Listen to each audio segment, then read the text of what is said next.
আসসালামু আলাইকুম। Pink Farzana channel থেকে আমি ফারজানা আপনাদের সবাইকে ওয়েলকাম জানাচ্ছি। যে যেখান থেকে আমার এই ভিডিওটি দেখছেন, আশা করছি আল্লাহর রহমতে সবাই ভালো আছেন এবং সুস্থ আছেন। আমরাও বেশ ভালো আছি আলহামদুলিল্লাহ। বরাবরের মতো আরও একটি নতুন লাইফস্টাইল ব্লগ নিয়ে আপনাদের সামনে হাজির হয়ে গেলাম। ভিডিওটি না টেনে পুরো দেখতে থাকুন, আশা করছি আপনার কাছে ভালো লাগবে।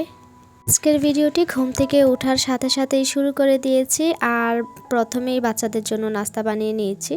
আর এই কারণে রাতে ডিমগুলো আনা হয়েছিল, ডিম শেষ হয়ে গেছে, তাই যেহেতু সকাল ভোরে বাচ্চাদের প্রত্যেক দিন নাস্তায় ডিম আমি রাখি, এ কারণে ডিমগুলোকে আগে গুছিয়ে নিয়েছি। আসলে মা শাশুড়ি ওনারা যখন একটু স্ট্রং ছিলেন, আমাকে প্রতি বছর চালের গুঁড়া করে পাঠাতেন। তো ওনারা এখন বিভিন্ন কারণে অসুস্থ হয়ে গিয়েছে, তাই চালের গুঁড়াটা আর আমার বাসায় এখন বাড়ি থেকে আসে না। এখন আমি দোকান থেকে এগুলো নিয়েছিলাম, তবে উপরে দেখলাম যে ময়লা আছে, এই কারণে এগুলোকে একটু চালনি দিয়ে চেলে নিয়েছি। এমনিতেও আটা ময়দা বাসায় এগুলোকে একটু চালনি দিয়ে চেলে নিলে ভালো হয়। আসলে বলা তো যায় না কখন কি থাকে, তারপরও আর কি নিজের সন্দেহ দূর করার জন্য পরিমাণ মতো পানির সাথে আমি খেজুরের গুড়টা দিয়ে খুব ভালো করে এটাকে জাল করে নিয়েছি।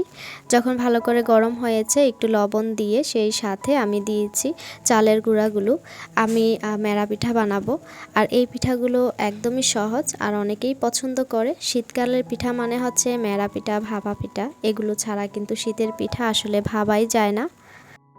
এই ফাঁকে আমার কিন্তু খিচুড়িটাও রান্না হয়ে গিয়েছে। আমি প্রথমেই দেখিয়েছিলাম চাল, ডাল, কয়েক রকমের শাক, সেই সাথে আলু, গাজর আর হচ্ছে শসা, এগুলো দিয়ে আমি খুব ভালো করে মশলাপাতি মাখিয়ে প্রেসার কুকারে বসিয়েছিলাম। আর কয়েক মিনিটের ব্যবধানে রান্নাটা কিন্তু হয়েও গিয়েছে। আসলে প্রেসার কুকারে দিলে খুব ছটপট হয়ে যায় আর খুব সুন্দর সিদ্ধ হয়। এখানে রান্নাও করছিলাম, সেই সাথে আরিয়ানাকে স্কুলে নেওয়ার জন্য রেডি করিয়েছি। ও এসে আমার সাথে গল্প করছে। সকাল সকাল বাচ্চাদের মন ভালো থাকলে কিন্তু মায়েদের মনও ভালো হয়ে যায়। আর আসলে স্কুলে যাওয়ার জন্য যখন বাচ্চারা মানে মন খারাপ করে থাকে, তখন কিন্তু ভালোও লাগে না। তো এই কারণে চেষ্টা করি সবসময় ওদেরকে একটু ফুরফুরে রাখতে। এখন হচ্ছে ওদেরকে রেডি করিয়ে মোটামুটি স্কুলের উদ্দেশ্যে পাঠিয়েছি। আর ততক্ষণে কিন্তু আমার এই যে চালের যে ডো, এটা কিন্তু মোটামুটি ঠান্ডা হয়ে গিয়েছে। এটা খুব ভালো করে আমি হাতে ময়ান করে নিয়েছি। চেষ্টা করবেন খুব ভালো করে হাতে ময়ান করতে, এতে করে হয় কি আটার যে খামিরটা এটা খুব সফট থাকে, আর যেভাবে ইচ্ছা সেভাবেই কিন্তু পিঠার শেপ দেওয়া যায়। না হয় আটার খামিরটা যদি ভালো না হয়, দেখা যায় যে পিঠা ভালো হয় না, ফেটে যায়। তো খুব ভালো করে ময়ান করার পরে এভাবে করে গ্রামের আগের পদ্ধতিতে বানিয়ে নিয়েছি পিঠাগুলো। সবচেয়ে সহজ কোনো পিঠা যদি নাম যদি বলতে হয়, তাহলে মেরা পিঠাটাই আগে আসে। তবে কোন অঞ্চলে কি নাম বলে ডাকা হয় সেটা কিন্তু জানি না। ছোটোবেলা থেকে আমাদের অঞ্চলে এই নামে মানে এই নামে শুনেই বড় হয়েছি। শীত আসলে সবার ঘরে ঘরে এই পিঠাটা কিন্তু 1-2 দিন পরপরই বানানো হতো, কেননা এটা খুব কম খরচে আর অল্প সময়ে হয়ে যায়, আর বানানোটাও একদম ঝামেলা ছাড়া। আমার বাসায় যেহেতু স্ট্রিমার নাই, তো সে কারণে আমি হচ্ছে এই স্টিলের চালনিটাতেই সবসময় যে কোনো জিনিস স্ট্রিম করে থাকি। আর আজকে পিঠা করছি, আজকে প্রথমবারের মতো কিন্তু এভাবে এই ছাঁকনিটার উপরে পিঠাটা আমি রেডি করছি। তো আশা করছি খুব ভালোই হবে, আপনারা তো দেখতেই পারবেন এটার রেজাল্ট কি আসে। তবে আমি এক্ষেত্রে চিকেন মোমো বলেন বা অন্যান্য জিনিস বলেন, এগুলো কিন্তু স্ট্রিম করেছি। তো আজকে প্রথমবারের মতো মেরা পিঠা স্ট্রিম করছি। এই ফাঁকে বিছানাপাতি গুছিয়ে নিয়েছি, আর এখানে ছোট পরিসরে বাচ্চাদের জন্য একটা নামাজের জায়গা করে দিয়েছি। আসলে আলাদাভাবে কোনো কিছুর যদি জায়গা থাকে, সেখানে কিন্তু এটা ইউজ করাটা বা ইউজ করার আগ্রহ বেড়ে যায়। আর বাচ্চারাও কিন্তু বুঝতে পারে যে কোন জিনিসটা কোন কাজে ইউজ করতে হবে। তো এই জন্য ওদের ভালো লাগার জন্য এখানের এই জায়গাটা কোরআন এবং নামাজের জন্য রেখেছি। আমি নিজেই গিয়েছিলাম ওদের স্কুলে, আর আসার সময় কিছু বাজার নিয়ে এসেছি। আর এখানে ছাদে এসেছিলাম আমি, চুলায় কিন্তু তখনও রান্না চলছে। ছাদে এসেছি আমি, যেই পুঁইশাকের গাছ লাগিয়েছিলাম এগুলো কিন্তু খুব বেশি একটা বেড়ে ওঠেনি, তবে খুব সুন্দর বিচি এসেছে। আর পুঁইশাকের এই বিচিগুলো আমার সাহেব খেতে খুবই পছন্দ করে, প্রায় সময় কিন্তু বাজার থেকে কিনে নিয়ে আসে। আজকে প্রথমবার আমার নিজের গাছের পুঁইশাকের বিচি রান্না করে তাকে খাওয়াবো। এভাবে নিজের হাতে লাগানো, প্রতিদিন গাছে পানি দেওয়া, তারপর যখন গাছগুলো বেড়ে ওঠে কাটতে কিন্তু মায়া লাগে, তারপরেও কিন্তু আবার একটা অন্যরকম খুশিও লাগে। আর আপনাদেরও যদি খুশি লাগে আমার কোনো কাজে বা আমার ভিডিওর কোনো অংশ যদি ভালো লাগে, সেক্ষেত্রে আশা করব একটা লাইক দিতে ভুলবেন না। চাইলে চ্যানেলটাকে সাবস্ক্রাইব করে আমার পাশেই থাকতে পারেন। পাশে থাকা অল অপশনটি অবশ্যই প্রেস করে রাখবেন, এতে করে আমি কোনো ভিডিও ছাড়ার সাথে সাথেই নোটিফিকেশন পেয়ে যাবেন। সময় সুযোগ করে যে কোনো মুহূর্তে ভিডিওটি দেখে নিতে পারবেন। পুঁইশাকের গোটা বা বিচি যাই বলেন না কেন, এগুলো আমি আজকে ছুরি শুটকি দিয়ে রান্না করব।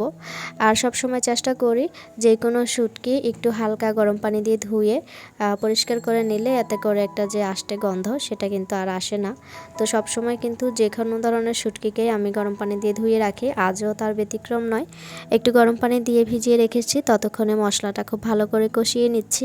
নর্মালি শুটকি রান্নার ক্ষেত্রে খুব বেশি একটা মশলা দেওয়া লাগে না, হলুদ, মরিচ, লবণ, এই তো।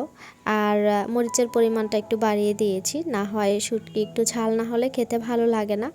যতক্ষণ এগুলো আমি কষাচ্ছিলাম আমার মেয়ে আমাকে ডেকে বারান্দায় নিয়ে গিয়েছিল মাছওয়ালা নাকি কিভাবে মাছ বিক্রি করছে এগুলো একটু দেখাতে। তো আমি এসে সামনে যেহেতু সবজিগুলো কাটা ছিল এগুলো দিয়ে দিয়েছি, শুটকিটা দিতে ভুলে গেছি, পরে এক পাশ করে দিয়েছি, না হয় কিন্তু শুটকিটা আগে কষিয়ে নিলে ভালো হতো। তো কি আর করার, এখন খুব ভালো করে কষিয়ে নিচ্ছি। এই তো এভাবে করে মোটামুটি রান্নাটা কমপ্লিট করে নিয়েছি। আর এখানে মাছ রান্না করেছি আর শুটকি। তো আমি তো যখন শুটকি রান্না করি তখন অন্য কোনো কিছুর চাইতে শুটকিটাই আমার কাছে বেশি ভালো লাগে। আমার সাহেবও তাই, সবার আগে চেষ্টা করে শুটকি দিয়েই খাবার খেতে। আমি তো আজ আর অন্য কিছু নিচ্ছি না, শুধু শুটকি দিয়েই খাবার খাচ্ছি। দুপুরে খাওয়া দাওয়া করেছি, অনেকটা সময় ধরে একটু বিশ্রাম করেছি, বাচ্চাদের সাথে খেলাধুলাও করেছি, সেই সাথে খুব ভালো একটা সময় কাটিয়েছি, ওদের পড়াশোনাও করিয়েছি। এবার সন্ধ্যাবেলা এসেছি, আবার রান্না করব। এই পাতিলটাতেই আমি ঘুরে ফিরে দেখছেন রান্না করছি, কিন্তু একটা রান্নাও কিন্তু লেগে যাচ্ছে না। এর কারণ হচ্ছে পাতিলের তলাটা কিন্তু অনেক বেশি মোটা, আপনারা মোটা পাতিলে রান্না করার চেষ্টা করবেন, এতে করে লেগে যাবে না। আর দ্বিতীয় কারণ হচ্ছে আমি এটাকে প্রতিবার রান্নার আগে একটু প্রিহিট করে নিই, এতে করে পাতিল কিন্তু একটা তেলতেলে ভাব থাকে, যে কোনো ধরনের খাবার রান্না করা যায়, লেগে যায় না। দেখতে পেয়েছেন হাই হিটে আমি প্রথমে গরম করে নিয়েছি, ধোঁয়া ওঠা গরম যেটাকে বলে। এরপরে আমি হালকা ঠান্ডা পানি দিয়ে ধুয়ে নিয়েছি, তারপর টিস্যু দিয়ে পরিষ্কার করে আবারও একটু চুলায় বসিয়েছিলাম। এতে করে হয় কি, এটা একদম একটা তেলতেলে ভাব থাকে, খাবার আর লেগে যায় না। আজ রান্না করছি চাউমিন, আর চাউমিনটা আমি কয়েক প্রকারের পাস্তা, নুডলস আর হচ্ছে চাউমিন, এই তিনের মিশ্রণে রান্না করছি।